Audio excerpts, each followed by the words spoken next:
राम राम, सत श्री अकाल, आदाब, नमस्कार दोस्तों। स्वागत है आपका अपने YouTube channel history by Vinod Kashyap के अंदर। इससे पहले दोस्तों हमने महाराणा कुंभा के दो पार्ट पढ़ लिए हैं। महाराणा कुंभा पार्ट फर्स्ट, जिसके अंदर हमने महाराणा कुंभा की विजय अभियानों के बारे में पढ़ा, उसकी उपलब्धियों के बारे में पढ़ा, उसके द्वारा की गई संधियों के बारे में पढ़ा, और पार्ट टू जिसके अंदर हमने महाराणा कुंभा के द्वारा स्थापत्यता कला के अंदर जितने भी कार्य किए गए थे उनके बारे में पढ़ा। और आज हम पढ़ रहे हैं पार्ट 3 महाराणा कुंभा का, जिसके अंदर हम पढ़ने वाले हैं महाराणा कुंभा के ग्रंथ, अर्थात जो कि साहित्यिक क्षेत्र के अंदर महाराणा कुंभा के जितने भी कार्य किए गए हैं या जितने भी ग्रंथ लिखे गए हैं या टीकाएं लिखी गई हैं, हम उसके बारे में जानकारी लेंगे। और साथ ही साथ महाराणा कुंभा की उपाधियों के बारे में क्या करेंगे, हम इस वीडियो में जानकारी लेंगे। लेकिन वीडियो शुरू करने से पहले दोस्तों, जिन बच्चों ने मेरे चैनल को सब्सक्राइब नहीं किया है वो मेरे चैनल को सब्सक्राइब कर लें और साथ ही साथ बेल आइकन को भी दबा लें, ताकि मेरे आने वाले न्यू वीडियोस के नोटिफिकेशन आपको मिलते रहें। तो चलिए दोस्तों, शुरू करते हैं महाराणा कुंभा के ग्रंथ। दोस्तों, महाराणा कुंभा के बारे में मैंने आपको पिछले वीडियो में बताया था कि महाराणा कुंभा का जो गुरु था, उस गुरु का नाम था जैन आचार्य हीरानंद। लेकिन महाराणा कुंभा के जो संगीत गुरु थे वो थे सारंग व्यास। लेकिन यहाँ पर दोस्तों मैं आपको एक और इंपॉर्टेंट बात बताऊंगा इन ग्रंथों को शुरू करने से पहले। यहाँ याद रखिएगा कि यदि ये क्वेश्चन आ जाए कि महाराणा कुंभा का सर्वश्रेष्ठ दरबारी कवि कौन था, महाराणा कुंभा का सर्वश्रेष्ठ दरबारी कवि कौन था, तो यहां पर आपका आंसर होना चाहिए कान्हा व्यास। याद रखिएगा दोस्तों कि इसे कानड़ व्यास भी बोल देते हैं, लेकिन इसका पूरा नाम है कान्हा व्यास। कान्हा व्यास जो है वो सर्वश्रेष्ठ दरबारी कवि था। किसका? महाराणा कुंभा का। इसके बारे में मैं आपको बता दूं कि कान्हा व्यास के द्वारा एक ग्रंथ लिखा गया था, जिस ग्रंथ का नाम था एकलिंग महात्म्य। एकलिंग महात्म्य। दोस्तों, महाराणा कुंभा के सर्वश्रेष्ठ दरबारी कवि कान्हा व्यास ने ग्रंथ लिखा एकलिंग महात्म्य। आपको एक चीज और याद रखनी पड़ेगी दोस्तों इस एकलिंग महात्म्य के बारे में, कि कान्हा व्यास ने एकलिंग महात्म्य को वेतन लेकर लिखा था। अर्थात कई बार क्या होता था कि पहले के काल के अंदर जो साहित्यिक दरबारी कवि हुआ करते थे वो राजा महाराजाओं को वेतन लेकर क्या नहीं किया करते थे, ग्रंथ नहीं लिखते थे। पहले वो ग्रंथ लिखते थे, उसके बाद जब राजा प्रसन्न हो जाता था तो उन्हें बदले में क्या किया करता था, जागीरें या धन या अन्य ओहदे प्रदान किया करता था, पद प्रदान किया करता था। लेकिन कान्हा व्यास ने महाराणा कुंभा से पहले ही इस बात को जाहिर कर दिया था कि मैं आज जो ग्रंथ एकलिंग महात्म्य लिखूंगा उस ग्रंथ के बदले में मैं क्या लूंगा, पेमेंट लूंगा, सैलरी लूंगा, वेतन लूंगा। इसीलिए ऐसा कहा जाता है कि महाराणा कुंभा के काल के अंदर कान्हा व्यास ने एकलिंग महात्म्य को वेतन लेकर क्या किया था, इस ग्रंथ की रचना की थी। दूसरी बात दोस्तों, ये एकलिंग महात्म्य जो ग्रंथ है, इस ग्रंथ की तुलना जो है, याद रखिएगा दोस्तों, इस ग्रंथ की तुलना पुराणों से की गई है। इस ग्रंथ की तुलना किससे की गई है? पुराणों से की गई है। दोस्तों याद रखिएगा, इस ग्रंथ की तुलना जो है वो किससे की गई है? पुराणों से की गई है। और सबसे इंपॉर्टेंट बात कि एकलिंग महात्म्य का प्रथम भाग जो है, याद रखिएगा दोस्तों, ये बड़ी इंपॉर्टेंट बात है, क्योंकि मैं महाराणा कुंभा करवा रहा हूं आपको, लेकिन आप कान्हा व्यास के बारे में पढ़ रहे हो तो आप सोचोगे कि सर इसमें महाराणा कुंभा का क्या योगदान है। महाराणा कुंभा का योगदान है दोस्तों, क्योंकि इस ग्रंथ के प्रथम भाग को, जिसको प्रथम भाग जो है इस ग्रंथ का, जिसको राजवर्णन कहा जाता है, याद रखिए दोस्तों, इस ग्रंथ के प्रथम भाग को क्या कहा जाता है?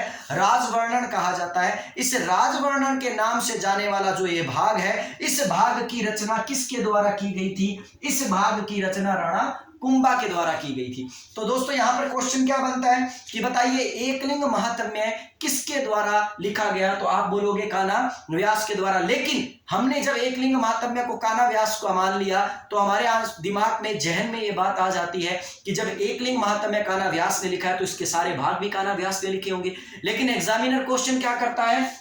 एग्जामिनर क्वेश्चन करता है क्या एकलिंग महात्म्य का प्रथम भाग राजवर्णन, जिसकी रचना किसके द्वारा की गई है, और उसमें ऑप्शन में क्या आता है? कान्हा व्यास भी आता है, और हम बिना देखे कान्हा व्यास कर देते हैं। लेकिन याद रखिएगा मेरे मित्रों कि यहां पर कान्हा व्यास नहीं आएगा, यहां पर आएगा राणा कुंभा। तो याद रखिएगा कि राणा कुंभा के द्वारा क्या किया गया था? राजवर्णन का जो पहला भाग जो कहलाता है एकलिंग महात्म्य का राजवर्णन, उसकी रचना किसके द्वारा की गई थी? याद रखिए राणा कुंभा के द्वारा की गई थी। दूसरी बात दोस्तों, ये ग्रंथ इतना इंपॉर्टेंट है कि इसी ग्रंथ के अंदर ही, एकलिंग महात्म्य के अंदर ही गुहिल वंश की, याद रखिएगा, गुहिलों की वंशावली हमें क्या होती है, प्राप्त होती है। महाराणा कुंभा से लेकर और स्टार्टिंग के गुहिलादित्य तक की गुहिल वंश की वंशावली का जो वर्णन है वो हमें किसके अंदर प्राप्त होता है, एकलिंग महात्म्य के अंदर प्राप्त होता है। इसका क्या रीजन है दोस्तों, क्योंकि आप जानते हो एकलिंग जी जो कि मेवाड़ के गुहिल वंश के क्या कहलाते हैं, कुल देवता कहलाते हैं, महाराणा कहलाते हैं, महाराजा कहलाते हैं,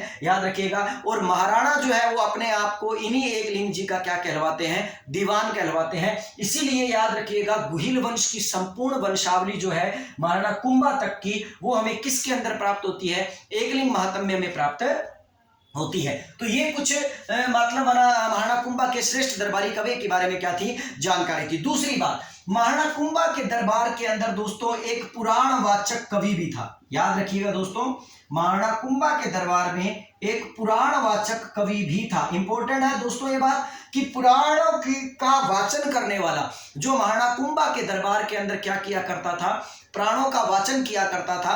पुराणवाचक जो दरबारी था उस दरबारी का नाम क्या था, तो क्वेश्चन का आंसर आएगा दोस्तों आशानंद।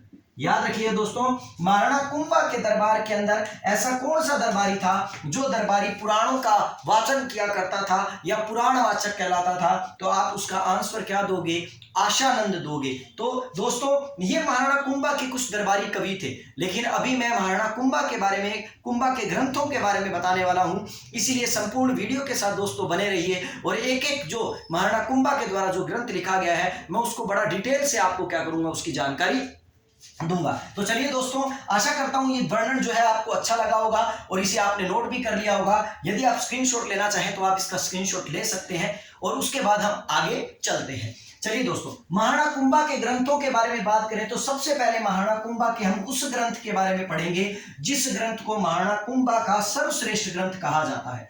दोस्तों याद रखिएगा, महाराणा कुंभा का जिस ग्रंथ को सर्वश्रेष्ठ ग्रंथ कहा जाता है, सर्वश्रेष्ठ ग्रंथ कहा जाता है, वो ग्रंथ कौन सा है? महाराणा कुंभा का सर्वश्रेष्ठ ग्रंथ कहलाए जाने वाला ग्रंथ है संगीत राज दोस्तों, ठीक है ना। इस संगीत राज की महत्वपूर्ण बात क्या है, याद रखिएगा, महाराणा कुंभा का सर्वश्रेष्ठ ग्रंथ कौन सा है, संगीत राज। और इस संगीत राज नामक ग्रंथ की महत्वपूर्ण बात क्या है, महत्वपूर्ण बात यह है कि यह संगीत की 3 विधाओं के अंदर क्या किया गया है, लिखा गया है। 3 विधाओं में इसकी क्या की गई है, रचना की गई है। अब आप कहोगे सर संगीत की कौन सी 3 विधाएं हैं? दोस्तों हमारे भारतीय संगीत की 3 विधाएं हैं। उन तीनों विधाओं का समावेश किस संगीत में मिलता है, संगीत राज के अंदर मिलता है। इसीलिए महाराणा कुंभा का सर्वश्रेष्ठ ग्रंथ भी हम किसे मानते हैं, संगीत राज को क्या करते हैं, मानते हैं। ये क्या है कि याद रखिएगा, संगीत राज की वो 3 विधाएं, नंबर 1 तो है गीत अर्थात गायन, ठीक है ना। नंबर 2 आता है उस गायन पर बजने वाले यंत्र अर्थात वाद्य यंत्र, और कहते हैं उसी गायन और वाद्य यंत्रों के बजने पर किया जाने वाला नृत्य, अर्थात 3 विधाएं हो गई, गीत, वाद्य और नृत्य। इन तीनों विधाओं की संपूर्ण जानकारी, ब्रॉड जानकारी, व्यापक इसका जो वर्णन है वो हमें किस ग्रंथ में मिलता है, संगीत राज नामक ग्रंथ के अंदर मिलता है। दोस्तों यह संगीत राज नामक जो ग्रंथ है अभी पेपर में बहुत बार क्वेश्चन आया था, और याद रखिएगा दोस्तों, महाराणा कुंभा से संबंधित यदि क्वेश्चन आता है, प्रश्न आता है, तो ये जो मैंने दरबारी कवि बताए हैं और महाराणा कुंभा के द्वारा बताया गया जो इसके ग्रंथ बता रहा हूं, क्वेश्चन यहीं से आएगा दोस्तों, क्योंकि वो यहीं से पुट करता है क्वेश्चन, क्योंकि ये क्वेश्चन जो है वो बड़े ही क्या है, इंपॉर्टेंट बन जाते हैं। तो याद रखिएगा, संगीत राज दोस्तों 5, ठीक है ना, उल्लासों में बटा है। ये क्वेश्चन आया हुआ है, क्या बताइए, संगीत राज जो है वो कितने भागों में क्या है, बटा हुआ है, या कितने कोशों में बटा हुआ है? तो याद रखिएगा, संगीत राज कितने कोशों में बटा हुआ है, कितने उल्लासों में बटा हुआ है? 5 उल्लासों के अंदर 5 कोशों में क्या किया गया, बटा गया। अब इसको रटने के लिए किसी कहानी की, किसी ट्रिक की कोई आवश्यकता नहीं है दोस्तों, आपको केवल समझदारी से काम करना है। आप जानते हो हम संगीत राज के बारे में पढ़ रहे हैं, कई लोग ट्रिक बताने की कोशिश करते हैं कि ये ऐसे याद करो, ये वैसे याद करो, लेकिन यदि समझदारी से याद किया जाए तो वो ट्रिक अपने आप बन जाती है। हम देखो कैसे उसको ट्रिक बनाएंगे। आप जानते हो ये संगीत राज नामक ग्रंथ है, सर्वश्रेष्ठ ग्रंथ है, और इसमें 3 विधाएं आती हैं, एक गीत की आती है, एक वाद्य यंत्र की आती है, और एक किसकी आती है, नृत्य की आती है। तो दोस्तों इसके 3 उल्लास तो आपके पास स्वयं बन गए, ठीक है ना। 3 उल्लास कौन कौन से बन गए? नंबर 1 जो गीत का उल्लास बन रहा है तो आपको ये बन जाएगा गीत रत्न कोश, एक तो क्या बन गया, गीत रत्न कोश।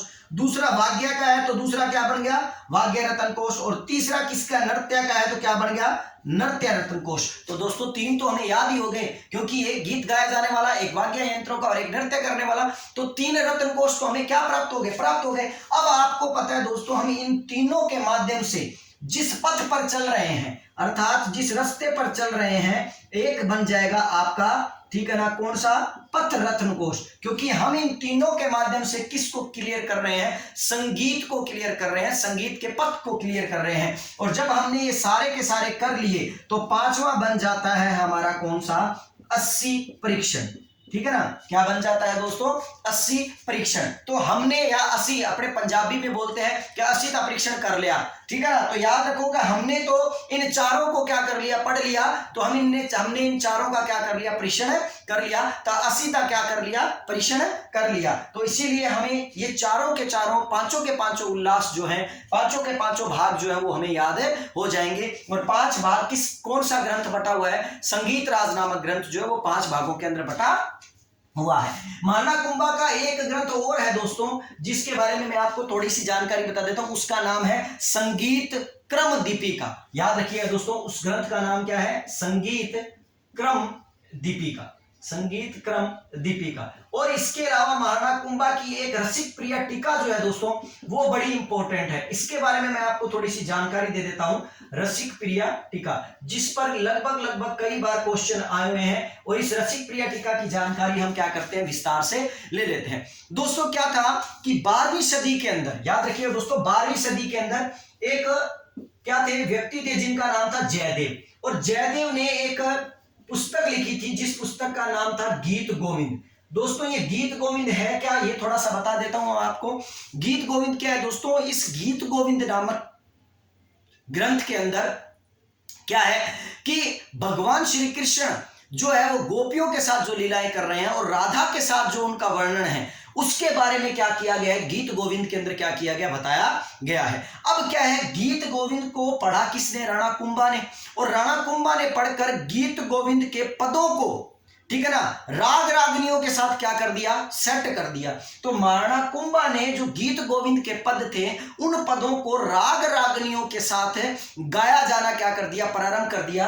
और वही राग रागनियां जो है उसने किस में लिख दी, टीका में लिख दी। इसीलिए वो टीका क्या कहलाई, रसिक प्रिया टीका कहलाई। तो इसका मतलब स्पष्ट है कि गीत गोविंद के पदों को लिखकर राग रागनियों के साथ गाया जाना, वो किस में बताया गया है, रसिक प्रिया टीका में बताया गया है। और ये रसिक प्रिया टीका जो है वो किस पर आधारित है, जो है वो जयदेव के ग्रंथ गीत गोविंद पर क्या है, आधारित है। और ये रसिक प्रिया टीका किसने लिखी, राणा कुंभा ने लिखी। ठीक है, ये भी इंपॉर्टेंट जानकारी आपको याद रखनी पड़ेगी। नेक्स्ट हम राणा कुंभा के ग्रंथों के बारे में बात कर रहे हैं। तो आगे हम राणा कुंभा के द्वारा एक ग्रंथ लिखा गया है जिसका नाम है सूड प्रबंध। याद रखिए दोस्तों, इसका नाम क्या है, सूड प्रबंध। दोस्तों सूड प्रबंध जो है, आपको इसमें ये याद रखना है कि सूड प्रबंध के अंदर महाराणा कुंभा ने ताल संबंधी विवरण दिया। कहते हैं ना सुर और ताल, ठीक है ना, तो सुर और ताल जो होता है, तो सुर तो अलग हो गया, ताल अलग हो गया। तो याद रखिएगा दोस्तों कि महाराणा कुंभा ने इस ग्रंथ के अंदर ताल संबंधी विवरण दिया है। और कुंभा के, याद रखिएगा, कुंभा ने जो अपने काल के अंदर जितने संगीतकारों को और संगीत के पहले के आचार्यों को यहां पर अपने यहां आश्रय दिया था, उनका वर्णन भी हमें किस ग्रंथ में मिलता है, सूड प्रबंध में मिलता है। याद रखिए दोस्तों, ताल संबंधी विवरण किसमें है, सूड प्रबंध में है। और साथ ही साथ कुंभा ने अपने यहां पर जितने भी संगीतकारों को आश्रय प्रदान किया था, जो राज आश्रित के रूप में वहां थे, और संगीत के पहले के जितने भी आचार्य थे, उन सब का जो जानकारी है या उन सब के जो नाम है, वो हमें कहां से प्राप्त होते हैं, सूड प्रबंध से ही प्राप्त होते हैं। और इसीलिए हम कुंभा के गुरु, संगीत गुरु, पुराणवाचक, सर्वश्रेष्ठ दरबारी, कवि, अन्य लोगों के बारे में क्या करते हैं, जान लेते हैं, क्योंकि ऐसी जानकारी हमें कहां से प्राप्त होती है, सूड प्रबंध के अंदर क्या होती है, प्राप्त होती है। नेक्स्ट बात करेंगे तो दोस्तों हमारे पास महाराणा कुंभा का एक ग्रंथ और आता है जिसका नाम है कामराज रतिसार। कामराज रतिसार, जैसा कि ये नाम से स्पष्ट है दोस्तों, कामराज रतिसार मतलब इसके अंदर काम शास्त्र पर लिखा गया ग्रंथ है ये। ठीक है दोस्तों, तो काम शास्त्र पर लिखा जाने वाला ग्रंथ है। एक महाराणा कुंभा का ग्रंथ है संगीत मीमांसा, संगीत मीमांसा। ठीक है, याद रखिएगा, संगीत मीमांसा। तो ये भी आपको क्या याद रखना पड़ेगा। दूसरा है संगीत रत्नाकर। ठीक है, संगीत नाकर। और तीसरा है संगीत सुधा, संगीत सुधा प्रबंध भी बोल देते हैं इसको, आगे लिखना चाहो तो, और संगीत सुधा प्रबंध पूरा आ जाता है, ठीक है ना, तो आप इसे बोल सकते हो संगीत सुधा प्रबंध। और महाराणा कुंभा के द्वारा एक, ठीक है ना, चंडी शतक टीका भी लिखी गई थी, चंडी शतक टीका, ठीक है दोस्तों, ये भी याद रखिएगा, चंडी शतक टीका, ये भी किसके द्वारा लिखी गई थी, महाराणा कुंभा के द्वारा लिखी गई थी। और एक ग्रंथ और आता है हरिवार्तिका, हरिवार्तिका, ये ग्रंथ भी जो है वो किसके द्वारा लिखा गया है, महाराणा कुंभा के द्वारा लिखा गया है। तो ये जितने भी ग्रंथ है दोस्तों, ये किसके द्वारा लिखे गए हैं, महाराणा कुंभा के द्वारा लिखे गए हैं। और सबसे इंपॉर्टेंट बात दोस्तों कि महाराणा कुंभा ने मेवाड़ी, कर्नाटकी और मराठी भाषाओं का भी क्या किया है, प्रयोग किया है। कहीं कहीं उन्हें मराठी शब्दों के बारे में भी जानकारी प्राप्त होती है, कर्नाटकी शब्दों के बारे में भी जानकारी प्राप्त होती है, और मेवाड़ी भाषा का भी किसने प्रयोग किया है, महाराणा कुंभा ने अपने ग्रंथों के अंदर प्रयोग किया है। तो ये तो थे महाराणा कुंभा के दोस्तों ग्रंथ, जिनके साहित्यिक क्षेत्र के अंदर जो उनकी उपलब्धियां थी उनके बारे में मैंने आपको बताया। अब मैं महाराणा कुंभा के बारे में, महाराणा कुंभा के वास्तुकारों के बारे में, उनके शिल्पियों के बारे में आपको थोड़ी सी जानकारी दूंगा, लेकिन उससे पहले आप इसका स्क्रीनशॉट ले लीजिए ताकि ये जो टॉपिक है ये आपका क्या हो जाए, क्लियर हो जाए। चलिए दोस्तों, मैं इसे साफ कर देता हूं और अब हम महाराणा कुंभा के ग्रंथों को न जानकर महाराणा कुंभा के क्या करेंगे, किसके बारे में जानकारी लेंगे, महाराणा कुंभा के द्वारा जो जितने भी महाराणा कुंभा के काल के वास्तुकार हैं, शिल्पी हैं, उनके बारे में हम क्या करेंगे, जानकारी लेंगे। तो चलिए दोस्तों, हम बात करते हैं महाराणा कुंभा के वास्तुकारों की, कि कौन कौन से वास्तुकार थे जो महाराणा कुंभा के काल के थे और महाराणा कुंभा के दरबार के अंदर वो एक प्रधान के रूप में कार्य कर रहे थे। सबसे पहले मैं महाराणा कुंभा के वास्तुकारों के अंदर आपका परिचय करवाऊंगा एक प्रधान शिल्पी से। याद रखिएगा, महाराणा कुंभा का जो प्रधान शिल्पी था, प्रधान शिल्पी का मतलब उसका जो मेन वास्तुकार जो था वो था मंडन। दोस्तों याद रखिएगा, ये नाम बड़ा इंपॉर्टेंट है और इस नाम को आप अच्छी तरह रख लीजिए, क्योंकि इससे पहले भी मैंने आपको बताया था कि कुंभलगढ़ दुर्ग का जो शिल्पी था वो कौन था, मंडन था। और ये क्वेश्चन बहुत बार आया हुआ है, तो मंडन से यहां से क्वेश्चन क्या हो सकते हैं, आ सकते हैं। आपको ये भी बता दूं कि मंडन जो था ना दोस्तों, ये गुजरात का एक ब्राह्मण था। याद रखिएगा, गुजरात का क्या था दोस्तों, ये ब्राह्मण था, गुजरात का ब्राह्मण था ये दोस्तों, ठीक है, ये ध्यान रखना। मंडन, अब मंडन के बारे में हम जानकारी लेते हैं। दोस्तों मंडन के द्वारा कई ग्रंथ लिखे गए हैं, जिनमें राजवल्लभ मंडन सबसे इंपॉर्टेंट ग्रंथ है। मंडन के द्वारा जो ग्रंथ लिखे गए हैं उनमें सबसे इंपॉर्टेंट ग्रंथ कौन सा है, राजवल्लभ मंडन। अब आप कहोगे सर ये राजवल्लभ मंडन क्या है, तो मैं थोड़ा सा इस ग्रंथ के बारे में आपको क्या करता हूं, जानकारी दे देता हूं। दोस्तों राजवल्लभ मंडन को जब आप पढ़ोगे तो इसके अंदर भवन, कुएं, तालाब, इन चीजों के निर्माण का पूरा वर्णन दिया गया है कि किस तरह इनका निर्माण किया जाएगा और किस तरह से इनका निर्माण किया जाता है, ठीक है। और इसके अलावा मंडन के द्वारा एक और ग्रंथ लिखा गया जिसका नाम था प्रसाद मंडन। दोस्तों प्रसाद का मतलब क्या होता है, ठीक है ना, प्रसाद का मतलब यहां पर प्रासाद, याद रखिए, ठीक है ना। तो प्रासाद मंडन, प्रासाद का मतलब क्या होता है दोस्तों, प्रासाद का मतलब होता है महल, लेकिन यहां पर जो है प्रासाद मैंने इसलिए लिखा क्योंकि प्रासाद का मतलब होता है महल, लेकिन इसके ग्रंथ का नाम जो है वो है प्रसाद मंडल। इसीलिए जब आप इस ग्रंथ को पढ़ोगे तो इस ग्रंथ के अंदर मंदिर जो कि देवालयों के रूप में स्थापित थे, ठीक है ना, मंदिर देवालयों के निर्माण को लेकर जितनी भी जानकारी जो दी गई है वो किसके अंदर दी गई है, प्रसाद मंडल में दी गई। अब इसको कैसे याद रखें, आप यूं याद रखिए कि प्रसाद कहां मिलता है, मंदिर में मिलता है। तो मंदिर की जानकारी, मंदिर के निर्माण की जानकारी, जो देवों के आलय हैं उनकी जानकारी हमें कहां से प्राप्त होती है, प्रसाद मंडल से हमें क्या होती है, प्राप्त होती है। राजवल्लभ, राज का मतलब क्या है, राजा का के मतलब काम आने वाली चीजें, तो भवन है राजा के काम आ रहे हैं, महल काम आ रहे हैं, कुएं काम आ रहे हैं, तालाब काम आ रहे हैं, तो उनका वर्णन किस में दिया गया है, राजवल्लभ मंडन में दिया गया है। इसी प्रकार, ठीक है ना, एक मंडन के द्वारा एक ग्रंथ और लिखा गया है जिसका नाम है शकुन मंडन, ठीक है ना। अब दोस्तों ये जो ग्रंथ है ये बड़ा इंपॉर्टेंट ग्रंथ है। शकुन मंडल का मतलब क्या हुआ, आपने पढ़ा होगा शकुन और अपशकुन। अपने क्या बोलते हैं उसको, शकुन और अपशकुन बोल देते हैं, लेकिन वो शकुन और अपशकुन होता है। यहां पर मतलब क्या हुआ कि शुभ और अशुभ कार्यों की जानकारी हमें किसके अंदर प्राप्त होती है, ठीक है ना, शंकुन मंडल के अंदर प्राप्त होती है कि भी यहाँ ये चीज बनाएंगे तो ये शुभ रहेगी, वहां वो चीज बनाएंगे तो वो अशुभ रहेगी, इस तरीके से इस कोण के अंदर इनको बनाना ठीक है। ये सारी जानकारी जो है वो हमें कहाँ प्राप्त होती है, शकुन मंडल के अंदर क्या होती है, प्राप्त होती है। एक और मंडल था दोस्तों जो कि मंडन के द्वारा लिखा गया, उसको बोलते हैं रूपावतार मंडन। अब आप सोचोगे सर ये कौन सा ग्रंथ आ गया, ये तो हमने YouTube के किसी और चैनल पर पढ़ा ही नहीं। लेकिन दोस्तों आपने इसी रूपावतार मंडल को अन्य चैनलों पर या अन्य शिष्यों के द्वारा, अन्य मतलब अध्यापकों के द्वारा क्या किस नाम से पढ़ा है, देवमूर्ति प्रकरण के नाम से पढ़ा है। तो आपको याद रखना पड़ेगा दोस्तों, देवमूर्ति प्रकरण नामक जो ग्रंथ है, जिसको किसके नाम से जाना जाता है, रूपावतार मंडन के नाम से जाना जाता है, वो ग्रंथ भी किसके द्वारा लिखा गया था, मंडन के द्वारा लिखा गया था। और इसके अंदर है क्या, जैसे कि नाम से स्पष्ट है, देवमूर्ति अर्थात देवताओं की मूर्ति के प्रकरण। इसका मतलब है देवताओं की मूर्ति और मूर्तियों के निर्माण और निर्माण के साथ उनकी स्थापना से लेकर स्थापना से संबंधित जितनी भी जानकारी है वो आपको किस ग्रंथ में देखने को मिलती है, रूपावतार मंडन के अंदर देखने को मिलती है, देवमूर्ति प्रकरण के अंदर आपको देखने को मिलती है। इसके अलावा मंडन के द्वारा एक और ग्रंथ है दोस्तों जिसका नाम है वास्तु सार। जिसका नाम क्या है दोस्तों, वास्तु सार। और एक इंपॉर्टेंट दोस्तों और मंडल आता है जिसका नाम है वास्तु मंडल।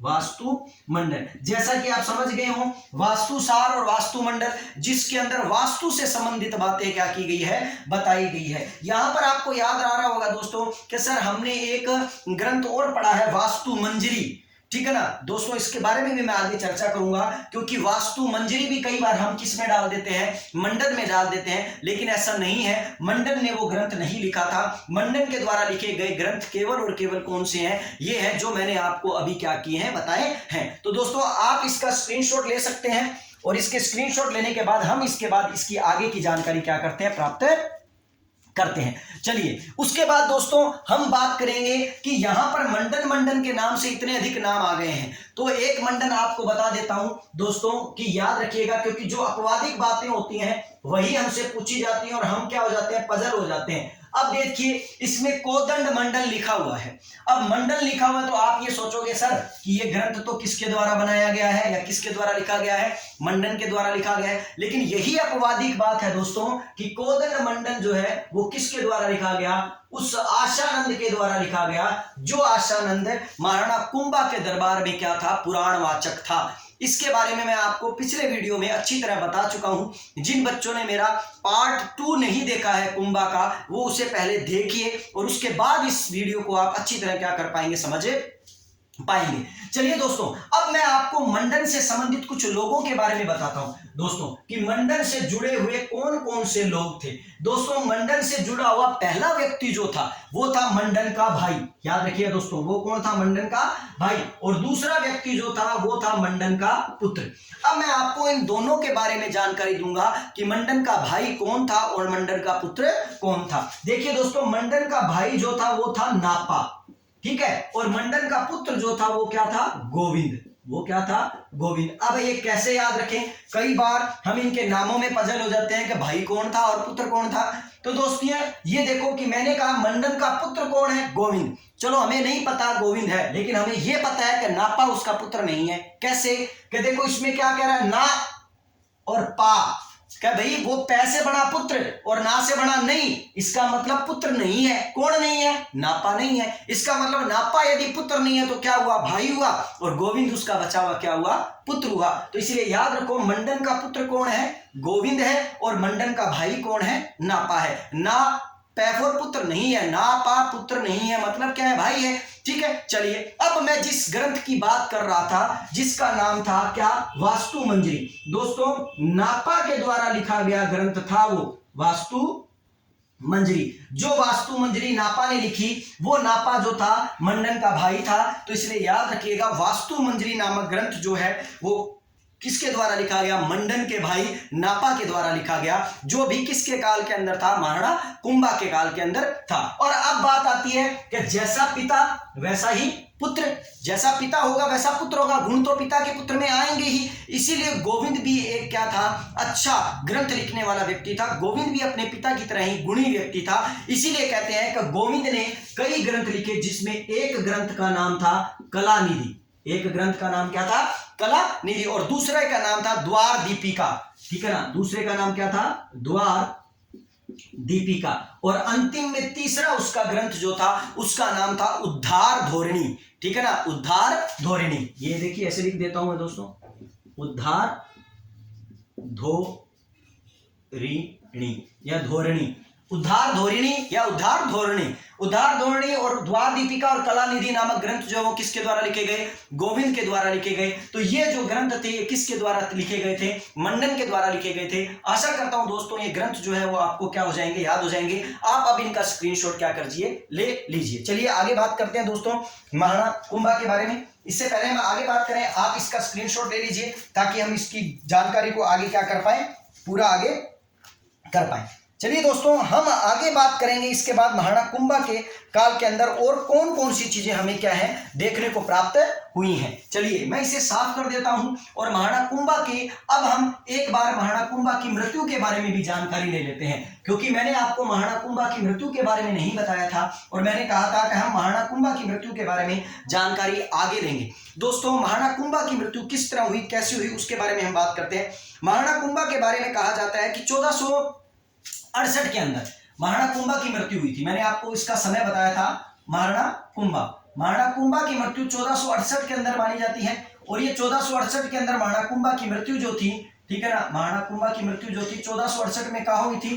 कुंभलगढ़ दुर्ग में हुई थी। कुंभलगढ़ दुर्ग के अंदर हुई थी। कुंभलगढ़ दुर्ग के अंदर हुई थी। देखिए महाराणा कुंभा जो है ना दोस्तों एक बीमारी से बड़े ग्रस्त थे, उन्माद नामक बीमारी। मतलब वो क्या होते थे? कहीं खो जाते थे, चिंतित रहते थे, टेंशन में रहते थे। उसी बीमारी से निजात पाने के लिए वो क्या करते थे? ध्यान मग्न रहते थे भगवान विष्णु का, क्योंकि महाराणा कुंभा जो थे विष्णु को मानने वाले थे और विष्णु का क्या करते थे? वो ध्यान मग्न रहा करते थे। जब ध्यान मग्न रहा करते थे तो कई बार क्या करते थे? कुंभलगढ़ दुर्ग के अंदर एक कुंड बना हुआ है दोस्तों जिसका नाम है मामादेव कुंड। मैंने आपको बताया था दोस्तों कि जब कुंभलगढ़ दुर्ग का मैंने वीडियो डाला था तो मैंने आपको इसी मामादेव कुंड के बारे में अच्छी तरह विस्तार से बताया था कि इसी मामादेव कुंड के पास ही, ठीक है ना, उड़ना राजकुमार की क्या बनी हुई है? 12 खंभों की क्या बनी हुई है? छतरी बनी हुई है, ठीक है ना, जिसे कुंवर सिसोदिया के नाम से क्या जाना जाता है? कुंवर पृथ्वीराज सिसोदिया के नाम से जिसे जाना जाता है। इसी मामादेव कुंड के पास क्या थे? हमेशा राणा कुंभा आया करता था और ध्यान मग्न होकर चिंतन क्या है लगा लिया करता था, मनन क्या किया करता था? किया करता था। एक दिन इसी कुंभलगढ़ के दुर्ग के अंदर मामादेव कुंड के पास जब राणा कुंभा ध्यान मग्न था तो वहां पर राणा कुंभा का बड़ा पुत्र आया जिसका नाम था उदयकर्ण। इसे इतिहास के पन्नों में आप उदा के नाम से जानते हैं। किसके नाम से जानते हैं दोस्तों? उदा के नाम से जानते हैं। जब ये उदयकर्ण जब आया और या उदा जो आया तो उदा ने अपने पिता के कटार घोंप दी और 1468 के अंदर अपने पिता की क्या कर दी? हत्या कर दी। और इस तरह महाराणा कुंभा की मृत्यु कुंभलगढ़ दुर्ग के अंदर हो गई। और मृत्यु को करने वाला कौन था? उसका खुद का बड़ा बेटा था उदा, जिसे उदयकर्ण के नाम से जानते हैं। इस तरह मेवाड़ का पितृहंता जो है वो कौन कहलाया? ठीक है ना, उदयकर्ण कहलाया या उदा कहलाया। तो ये थी महाराणा कुंभा की मृत्यु दोस्तों। लेकिन अभी मैं आपको ये बताऊंगा कि महाराणा कुंभा ने अपने जीवन में अनेक उपाधियां क्या की थी? ग्रहण की थी। जिन उपाधियों के बारे में भी हम क्या कर लेते हैं? थोड़ी जानकारी ले लेते हैं। महाराणा कुंभा के द्वारा बहुत सी उपाधियां ली गई थी। उन उपाधियों में मैं आपको महत्वपूर्ण बड़ी बड़ी उपाधियां क्या करता हूं? बता देता हूं। और आज हमारा वीडियो जो है हमें यहाँ क्या है? महाराणा कुंभा का पार्ट क्या हो जाएगा? पूर्ण रूप से खत्म हो जाएगा। महाराणा कुंभा के द्वारा सर्वप्रथम जो उपाधि ली गई थी, या ये कह सकते हैं कि जो उपाधि ली गई थी वो थी महाराणा की। आप देखिए कि इससे पहले के शासकों के द्वारा केवल राणा लगाया गया था, लेकिन महाराणा शब्द जो है वो आपको कहां दिखाई देगा? कुंभा में दिखाई देगा। इसलिए महाराणा की उपाधि किसके द्वारा ली गई थी? कुंभा के द्वारा ली गई थी। दूसरी कुंभा के द्वारा जो उपाधि ली गई थी वो थी महाराजा धीराज की। महाराजा धीराज की, क्योंकि ये लोग जो थे महाराजा तो किसे माना करते थे? एकलिंग जी को माना करते थे और उसे अपने आप में क्या माना करते थे? उसका अपने आप को क्या माना करते थे? दीवान कहा करते थे। इसीलिए महाराणा कुंभा के द्वारा महाराजा धीराज की उपाधि ली गई थी। और तीसरी उपाधि की बात करें तो महाराणा कुंभा ने एक उपाधि ली थी जिसका नाम था राणो रासो। राणो रासो। महाराणा कुंभा के द्वारा राणो रासो नामक उपाधि ली गई जिसका अर्थ होता है विद्वानों का आश्रयदाता। याद रखिएगा दोस्तों, जिसका अर्थ क्या होता है? विद्वानों का आश्रयदाता। और महाराणा कुंभा के द्वारा एक उपाधि बड़ी इंपॉर्टेंट है दोस्तों, जो कई बार पूछी गई है, अभिनव भर्ता भट्टाचार्य, अभिनव भट्टाचार्य। जैसा कि मैंने आपको पहले भी बताया था कि महाराणा कुंभा की रुचि जो थी वो किस में थी, संगीत में थी, और संगीत को बड़ा वो क्या करता था, प्रेम किया करता था, और यही रीजन था जिसके कारण अभिनव भट्टाचार्य की क्या ली गई थी, उसके द्वारा उपाधि ली गई थी, क्योंकि श्रेष्ठ वीणा वादक होने के कारण, संगीत को प्रेम करने के कारण, संगीत के अंदर रुचि रखने के कारण उसके द्वारा उपाधि ली गई, जिस उपाधि को हम क्या बोलते हैं, अभिनव भट्टाचार्य बोलते हैं। उसके अलावा महाराणा कुंभा के द्वारा अगली उपाधि जो हम बोल सकते हैं वो ली गई थी हिंदू सुल्तान। हिंदू सुल्तान, हिंदू सुल्तान का मतलब क्या हुआ दोस्तों, हिंदू सुल्तान का मतलब यह है कि हिंदुओं की रक्षा करने वाला। जितने भी हिंदू शासक थे वो उस समय बड़े परेशान थे। उस समय मलेच्छ जो थे और अन्य कई जातियां, मलेच्छ जो हैं वो तुर्की आक्रमणकारियों को कहा जाता है, जो कि अरब देश से आक्रमण करने के लिए आया करते थे, उनसे बड़े परेशान थे। तो इस तरह महाराणा कुंभा ने हिंदू राजाओं को उनसे मुक्ति दिलवाई थी, उनसे उनकी रक्षा की थी, इसीलिए उसके द्वारा कौन सी उपाधि ग्रहण की गई थी, हिंदू सुल्तान की उपाधि क्या की गई थी, ग्रहण की गई थी। इसके अलावा महाराणा कुंभा के द्वारा अनेक उपाधियां ग्रहण की गई है दोस्तों, जो छोटी मोटी उपाधियां हैं, जिसके बारे में मैं आपको थोड़ा सा बोलकर बता देता हूं। जैसे कि चाप गुरु, जिनके द्वारा धनुष विद्या जो है, जिनको निपुण है या धनुष विद्या जिसको अच्छी तरह आती है, वो चाप गुरु आ जाता है। एक आता है शैल गुरु। शैल गुरु मतलब जो कि युद्ध शैली के अंदर बहुत ज्यादा क्या है, निपुण है, इसीलिए उसे क्या कहा गया है, शैल गुरु कहा गया है। इसके अलावा हम बात करें तो छाप गुरु। छाप गुरु का मतलब ये है कि जो मतलब ना छापामार युद्ध पद्धति में बड़ा इंपॉर्टेंट है, या युद्ध पद्धति को अच्छी तरह क्या करता है, समझता है, युद्ध में निपुण होने के कारण उसकी शैली जो है वो बड़ी इंपॉर्टेंट है, इसलिए उसे शैल गुरु के नाम से क्या किया गया, जाना गया है। नेक्स्ट अगर उपाधियों के बारे में बात करें तो दो उपाधियां और बता देता हूं जो अंतिम है, जो इंपॉर्टेंट है। एक तो है दान गुरु। दान गुरु का अर्थ तो आप समझ गए होंगे कि महाराणा कुंभा के द्वारा जो दान दिए गए थे, गरीब कन्याओं का विवाह करवाया जाता था, या मतलब ना ब्राह्मणों को, अपने यहाँ आश्रयदाताओं को वो बहुत बड़े मतलब ना धन संपत्ति क्या किया करता था, दान दिया करता था। और एक अंतिम उपाधि आती है, सबसे इंपॉर्टेंट जो उपाधि है, हाल गुरु। देखिए दोस्तों, इसका अर्थ जो है हम इसके नाम से नहीं लगा पाते, और शायद इसीलिए ये उपाधि जो है वो क्या हो जाती है, इंपॉर्टेंट बन जाती है। इंपॉर्टेंट क्यों बन जाती है, क्योंकि हाल गुरु का मतलब होता है दोस्तों कि गिरी दुर्गों का स्वामी, जिसने गिरी, ठीक है ना, अर्थात पहाड़ों पर विजय प्राप्त कर लियो, और विजय प्राप्त कर पहाड़ों के ऊपर अपना क्या कर लियो, मकान या घर, जिसको हम किले या क्या कहते हैं, दुर्ग क्या है, बना लियो हूं, उसे कौन सी उपाधि से नवाजा जाता है, हाल गुरु की उपाधि से क्या किया जाता है, नवाजा जाता है। ठीक है ना। राणा कुंभा को नाटक राजकर्ता भी कहा जाता है दोस्तों, ये भी याद रखिएगा, राणा कुंभा को नाटक राजकर्ता भी कहा जाता है। क्यों? क्योंकि इसके द्वारा कई नाटक लिखे गए थे, कई ग्रंथ लिखे गए थे, इसलिए इसे नाटक राजकर्ता के नाम से भी क्या किया जाता है, जाना जाता है। तो हाल गुरु का अर्थ भी समझ गए होंगे दोस्तों, कि हाल गुरु का मतलब जिसने गिरी दुर्गों का स्वामी हो, जिसने गिरियों पर क्या कर लियो, विजय प्राप्त कर लियो, और वहां पर दुर्गों का क्या कर दिया हो, निर्माण कर दिया हो। दोस्तों, आज के लिए महाराणा कुंभा का टॉपिक आप लोगों के लिए क्या होता है, यहां समाप्त होता है। आशा करता हूं कि आप महाराणा कुंभा के इस टॉपिक को अच्छी तरह समझ गए होंगे। एक चीज और अगर आपको ज्यादा इंपॉर्टेंट याद रखती है तो वो भी याद रख लीजिएगा, क्योंकि मैं आपको बता चुका हूं, लेकिन फिर भी अगर इस तरह का क्वेश्चन आता है तो आप उसका आंसर देने में झिझके नहीं। क्वेश्चन ये आ जाता है कई बार कि राजस्थान की स्थापत्य कला का जनक किसे कहा जाता है, तो मैंने आपको इसके बारे में पहले भी बता दिया था कि राजस्थान की स्थापत्य कला का जनक जो है वो किसे कहा जाता है, महाराणा कुंभा को कहा जाता है। तो दोस्तों, आज के लिए इतना काफी है, और महाराणा कुंभा का टॉपिक खत्म होता है, और अब मिलेंगे अपने न्यू टॉपिक के साथ नेक्स्ट वीडियो के अंदर। और जो बच्चे मेरे चैनल के साथ अभी नए जुड़े हैं वो मेरे चैनल को सब्सक्राइब कर लीजिए दोस्तों, क्योंकि मैं इसी तरह अच्छी जानकारियां लेकर बड़े ब्रॉड तरीके से और बिल्कुल आराम से आप लोगों को क्या करवाता रहूंगा, इतिहास का क्या करवाता रहूंगा, ज्ञान देता रहूंगा। और मेरे चैनल के साथ जुड़ जाइए दोस्तों, और मेरे चैनल का आप लोग अपने व्हाट्सएप पर या अन्य मित्रों को भी क्या कीजिए, इसके लिंक को जरूर सेंड कीजिए। एक छोटी सी अपील है मेरी आप लोगों से, और आज के लिए मैं आपसे विदा चाहूंगा, और मिलेंगे दोस्तों नए टॉपिक के साथ नए वीडियो के अंदर नेक्स्ट दिन। धन्यवाद, गुड नाइट दोस्तों।